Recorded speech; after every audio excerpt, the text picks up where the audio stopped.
Très heureux de vous retrouver. On va parler rentrée, si vous le voulez bien, évidemment de sorties, dont certaines font beaucoup de bruit et déclenchent de vives polémiques. On va parler également de sorties qui sont faites pour mieux rentrer. Pourquoi pas dans des gouvernements. Eux, en tout cas, ils sont rentrés, ils sont bien là, ils sont en pleine forme. La fine fleur de la presse internationale pour ce Vu d'ailleurs, à commencer par monsieur Alberto Toscano. Bonjour. Bonjour. Bonjour monsieur Philippe Turle, comment allez-vous? Très bien, bonjour Christophe. Bonjour monsieur Moussa Fatossa. Bonjour Christophe. Et bonjour Solveig Gram-Jensen. Bonjour. Alors, vous le savez, bien évidemment, certains ont décidé de sortir en cette rentrée, sortie fracassante. Ils sont plusieurs. Europe, écologie, en crise. On a l'impression qu'on se répète, notamment sur ce plateau. Mais là, ça bouge, là, ça change. Il y a des raisons profondes. Surtout, ça perturbe un peu le calendrier politique. On écoute. Je pars. Moi, je suis un responsable politique. Je veux faire de la politique. Je veux peser sur les choses. C'est un astre mort, une structure morte qui donne aujourd'hui une vision caricaturale et politicienne de l'écologie. Je dis Europe Écologie Les Verts, c'est fini pour moi. Je le dis franchement, mais je pense que c'est fini aussi. C'est-à-dire que la dynamique qui avait été créée par Danny Cohn-Bendit en 2008-2009, elle a disparu. Alberto Toscano, cette rentrée verte un peu perturbée, ça vous inspire quoi? Le problème est politique. Il y a peu d'ironie à faire. Il y a de l'ironie à faire, mais ce n'est pas le point au sujet de l'avenir de chaque personne. Et je pars, placer, va se replacer. Oui, on peut faire toute l'ironie qu'on veut. Mais le problème est politique. Aujourd'hui, en France, les écologistes doivent choisir un chemin. Est-ce que c'est le chemin européiste, réformateur, qui avait effectivement été tracé par Daniel Cohn-Bendit, à l'image de ce que les Verts allemands sont en train de faire, ou par contre, c'est effectivement un chemin anti-système en réalité, un chemin qui veut rompre et polémiquer avec tout et tous. Et c'est le chemin, effectivement, qu'on a eu l'impression qui tient à cœur à Madame Cécile Duflot. Est-ce que vous êtes d'accord quand on entend Noël Mamère qui dit que, en fin de compte, Placet et de Rugy sont un peu les fossoyeurs d'Europe Écologie Les Verts et que leurs raisons aujourd'hui invoquées de partir sont plutôt des raisons de circonstance, cher Philippe? En partie, oui, je suis d'accord avec ce qu'il dit, parce que c'est pas une surprise depuis des mois, voire des années, depuis l'élection de François Hollande, Jean-Vincent Placet, il crève d'envie d'avoir un poste de ministre. Il a fait comprendre plusieurs fois. Il attend qu'on l'appelle. Donc, avec la démission de Cécile Duflot et de Pascal Canfin lors du remaniement ministériel et l'arrivée de Manuel Valls au poste de Premier ministre, c'était, je pense pour lui, encore plus l'occasion de se mettre en avant pour avoir un poste. Bon, ça ne marche pas. Le parti ne veut pas faire ce que lui veut faire, à savoir rester en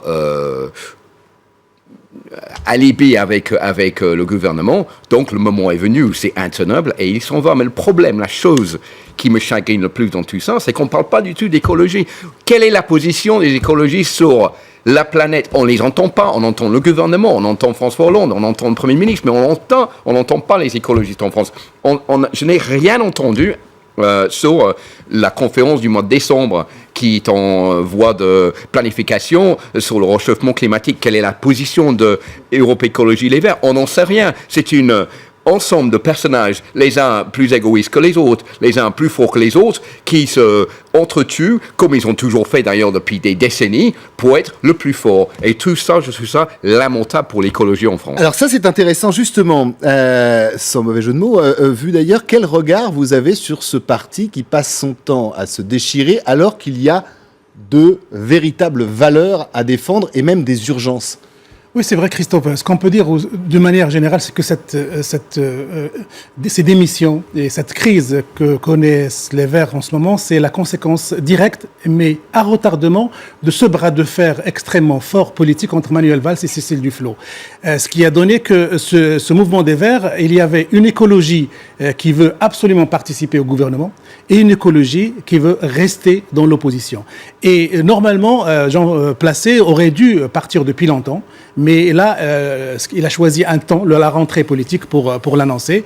Ça va être... Mauvais d'ailleurs, parce qu'il s'est fait griller la priorité par De Rugy. En général, quand on part, mieux vaut être le premier. Voilà, alors ça c'est vraiment le timing politique adéquat pour lui. Alors, ça va compliquer le jeu politique de Manuel Valls et de François Hollande. Il ne faut pas oublier qu'on rentre dans une période où François Hollande veut absolument réunifier la majorité de pluriel, entre guillemets, pour les futurs combats à venir, notamment présidentiels. Donc ça va compliquer encore davantage cette démarche de réunifier la gauche en général.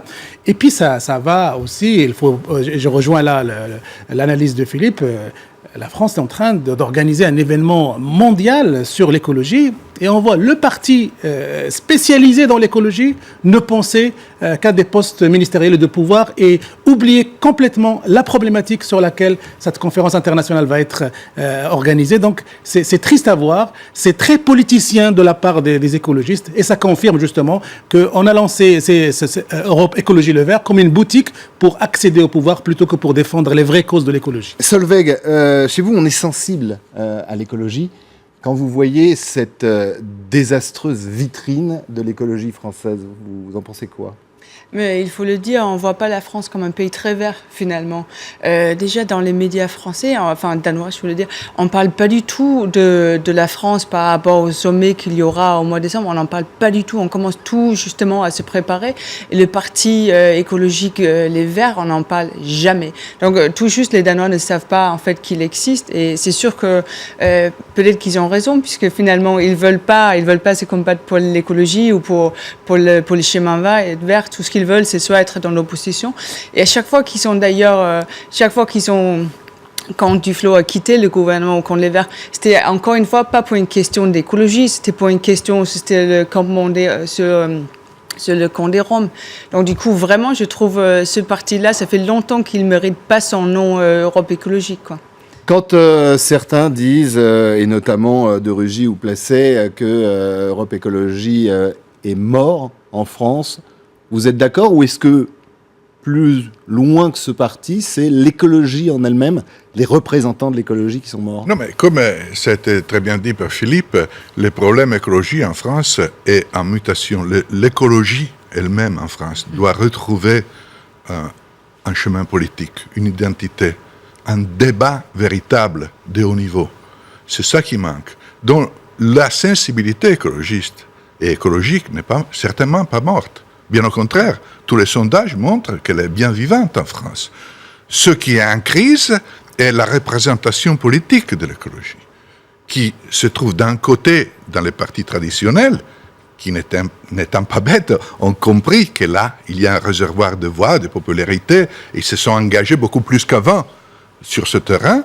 Et de l'autre côté, il y a une représentation traditionnelle de l'écologie qui est totalement déchirée et qui offre au pays un spectacle franchement très triste, profondément triste. Alors, puisqu'on parle de rentrée, essayons d'aller un peu au-delà de cette grande rencontre autour de l'écologie et à ceux qui disent aujourd'hui qu'après, il y aura, on en reparlera au cours de cette émission, un éventuel remaniement et que les écologistes, ceux qui en restent des écologistes, reviendront au gouvernement. Placé De Rugy au gouvernement, en tout cas, ils ont fait ça pour ça ?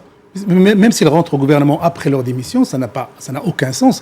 Ils devaient rentrer en faisant partie d'une structure politique, d'une organisation entre guillemets écologique. Mais ils veulent monter une nouvelle structure. S'ils rentrent à titre individuel, surtout après tout ce qu'ils ont fait, toute la danse du ventre entre guillemets devant François Hollande et Emmanuel Valls pour rentrer au gouvernement, je crois même François Hollande et Emmanuel Valls réfléchiraient à 2 fois avant d'intégrer ce genre de rebelles entre guillemets, parce que le risque est fort, c'est qu'ils vont radicaliser l'opposition des autres, notamment Cécile Duflot et ses amis, et ça, ce n'est pas forcément une bonne chose pour la... Placé De Rugy comme rebelle, on fait mieux peut-être, cher Philippe. Dans sa forme actuelle, c'est mort. Ils le disent.